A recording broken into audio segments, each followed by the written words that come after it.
ও আমার প্রার্থীটা মাথায় রাখবে। দেখুন, এখন মুখ্যমন্ত্রীর দুটো ভাইপো ছিল, একটা ভাইপো কলকাতায় থাকতো, একটা ভাইপো হচ্ছে সিটিতে থাকতো। তো উনি নিজেকে নিজে দুর্গাপুরের ভাইপো ভাবতেন। রাজনৈতিক বিতর্ক যেন পিছু ছাড়ছে না শিল্পাঞ্চল দুর্গাপুরেও, এবং বিজেপির বিধায়ক একজন নয়, দুইজন বিধায়ক সরাসরি কিন্তু অভিযোগ করছে এক সময় আসানসোল দুর্গাপুর ডেভেলপমেন্ট অথরিটির চেয়ারম্যান কবি দত্তর বিরুদ্ধে।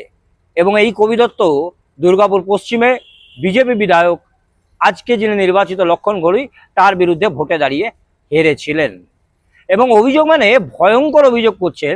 সবটাই আমরা শোনাবো, কিন্তু একটা বিষয় জানুন যে শুধুমাত্র বিধায়করা কি বলছে সেটাই আমরা শোনাবো নয়, আমরা কবি দত্ত কি বলছেন সেটাও কিন্তু আমরা শোনাবো। প্রথমে একটু ছবি দেখুন, তারপর আসছি বিস্তারিত।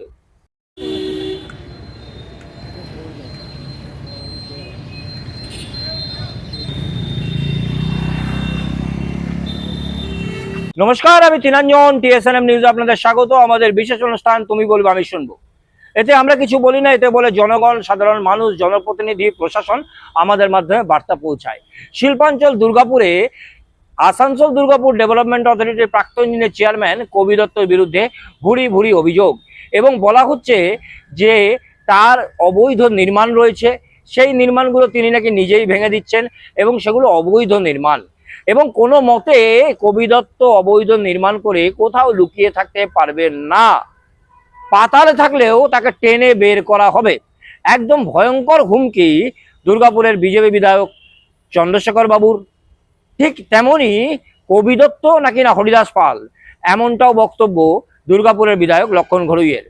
বিষয়টা কি যেটা তারা বলতে চাইছেন, দুর্গাপুরের বিভিন্ন জায়গা, ঠেক, সিটি রেসিডেন্সি এবং আরও একটি হোটেলের সামনে বাস স্ট্যান্ড, এই সবগুলোই নাকি অবৈধভাবে বেশ কিছু অংশ দখল করেছেন কবি দত্ত, যিনি চেয়ারম্যান ছিলেন আসানসোল দুর্গাপুর ডেভেলপমেন্ট অথরিটির।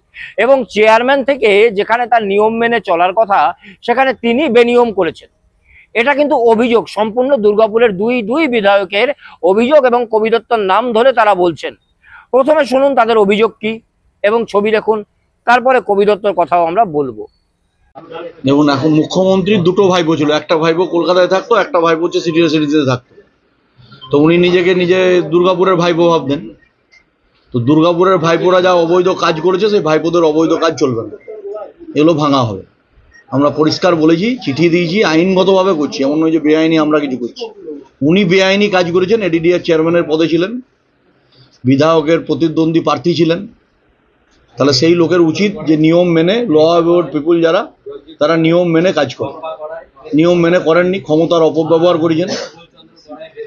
মুখ্যমন্ত্রীর ছোট ভাইপো উনি ছিলেন, এখানে মুখ্যমন্ত্রী এলে পিসি ভাইপোর জন্য দুটো রুম রিজার্ভ করা থাকতো সিটি রেসিডেন্সিতে।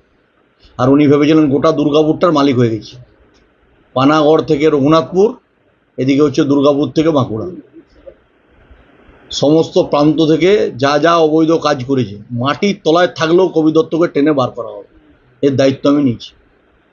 উনি যদি পাতালের ভেতরে থেকেও দুর্নীতি করেছেন কিছু, সেটাও ওনাকে টেনে বার করা হবে। কথাকে ঠেলা না পড়লে বেলা গাছে ওঠে না, ঠেলা পড়েছে। এখন পরিষ্কারভাবে বলেছি, কবি দত্ত হোক, যে কোনো হরিদাস পাল হোক, দুর্গাপুরের ইনক্রোচমেন্ট যারা করেছেন, সে ফ্ল্যাট হোক, হোটেল হোক, যে কোনো বিষয় হোক, এডিডি মিটিং করেছি। ডিএম সাহেব ছিলেন, চেয়ারম্যান সাহেব ছিলেন, এসডিও ছিল, আমার দুই বিধায়ক ছিলেন। পরিষ্কার পরিচ্ছন্ন বলেছি যে কবি দত্তর হসপিটাল, কবি দত্তর হোটেল, আমাদের বিধাননগরের যে বাস স্ট্যান্ড, একাধিক ফ্ল্যাট 54 ফুটের নির্মাণ হচ্ছে, অবৈধ নির্মাণ হচ্ছে। সমস্ত বিষয়ে তদন্ত করে ইমিডিয়েট ব্যবস্থা গ্রহণ করতে বলা হয়েছে। এবং ডিএম সাহেব কমিটি বানিয়ে দিচ্ছেন, পার বড়োতে 5টি বড়োতে 10 জন কমিটি বানিয়েছেন, তারা ভেরিফিকেশন করছেন, দেখছেন, অবৈধ হলেই তাকে ভেঙে দেওয়া হবে। দেখুন, ছবি আমরা দেখালাম এবং দুই বিধায়কের বক্তব্য আমরা শোনালাম, হুঙ্কারও শোনালাম। এবং তার সঙ্গে বলি, আমরা কিন্তু এক পক্ষের খবর করি না, সে কারণেই আমরা কবি দত্ত বাবুকে আমরা ফোন করেছিলাম। এবং যেটা সাংবাদিকতার নিয়ম, কারোর ফোন তাকে না জানিয়ে রেকর্ড করা যায় না, এবং কারোর বক্তব্য তাকে না জানিয়ে প্রকাশ করা যায় না। এবং সেই জায়গা থেকে আমরা তার সঙ্গে কথা বলেছিলাম নিরপেক্ষতার স্বার্থে, যে কবি দত্ত সাহেব তিনি কি বলছেন। এবং তিনি যেটা জানিয়েছেন বক্তব্যের আকারে প্রকাশ নয়, তিনি বারবারই বলছেন যে দুর্গাপুরে আসুন, সরজমিনে দেখে যান, এই যে বিষয়টা দাঁড়াচ্ছে, যেটা ছড়ানো হচ্ছে বা ছড়াচ্ছে, সেখানে সংশ্লিষ্ট যে সরকারি দপ্তর আছে তার কাছে জেনে নিন কোনটা সত্যি কোনটা মিথ্যে। তার জায়গা তিনি সরিয়ে নিচ্ছেন, তিনি ভেঙে নিচ্ছেন। এখানে এ সমস্ত কোনো ব্যাপার নেই যা দুর্গাপুরে চলছে। তবে কোনো বিষয়টার মধ্যেই কিন্তু তিনি এই মুহূর্তে জড়াতে চাইছেন না। আমরা আবারও বলছি, আমরা নিরপেক্ষতার স্বার্থে কবি দত্ত সাহেবকে ফোন করেছিলাম। যেমন আমরা বিধায়ক সাহেবদের সঙ্গে কথা বলেছি, বক্তব্য করেছি, সেরকম কবি দত্ত সাহেবকেও আমরা ফোন করেছিলাম এবং তিনি তার কথা বলেছেন। তিনি বক্তব্যের আকারে প্রকাশ না করার কারণে আমরা তার বক্তব্য প্রকাশ করতে পারছি না, কিন্তু তিনি যেটা জানিয়েছেন এবং আমরা তার কথার উপর বিশ্বাস রেখে আমরা এটাই বলছি, তিনি বলেছেন দুর্গাপুরে আসতে, সরজমিনে দেখে যেতে, সংশ্লিষ্ট সরকারি দপ্তরের কাছে জানতে কোনটা সত্যি কোনটা মিথ্যে। এবং আমরা অবশ্যই যাব, আমরা সরজমিনে সেই জায়গা দেখব, সংশ্লিষ্ট দপ্তরের সঙ্গে কথাও বলবো এবং আমাদের খবরের নিরপেক্ষতা আমরা অবশ্যই বজায় রাখবো। আমাদের বিশেষ অনুষ্ঠান তুমি বলবে আমি শুনবো যে পর্যন্তই। আবার দেখুন আগামীকাল।